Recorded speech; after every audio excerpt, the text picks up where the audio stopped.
নমস্কার সবাই, চারু বেলা রানী বস্ত্র প্রতিষ্ঠানের পক্ষ থেকে আমি গার্গী মুখার্জি আজকে তোমাদের সঙ্গে শেয়ার করছি একটা প্যাকিং ভিডিও। এই প্রোডাক্টটা চলে যাবে কলকাতার এক দিদির কাছে। উনি একটা খুব সুন্দর লেস ওয়ার্ক করা ডিজাইনার নাইটি পছন্দ করেছেন। এইটা হচ্ছে তার কালার, খুব সুন্দর একটা কালার। পুরো নাইটিটা কিন্তু ডিজাইনার নাইটি, একটু বুটিক স্টাইলের নাইটি।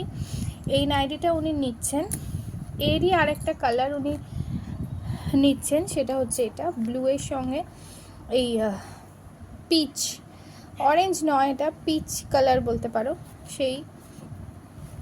এই নাইটিটা, এই দুটো নাইটি কিন্তু খুব সুন্দর দেখতে, পরলে বেশ ভালো লাগবে। কুর্তি স্টাইলের নাইটি দুটো, একটু ভালো কোয়ালিটির নাইটি। উনি এই দুটো নিচ্ছেন, আর তার সঙ্গে ফিতে দেওয়া একটা নাইটি নিচে, যেটাকে আমরা টেপ নাইটি বলি, কাঁধের কাছে এই যে ফিতে বাঁধা। এই নাইটিটা সেদিনকে আমি ভিডিও করেছিলাম, তো এই নাইটিটা উনি নিচ্ছেন। এই তিনটে নাইটি চলে যাবে আজকে কলকাতায়। এই যে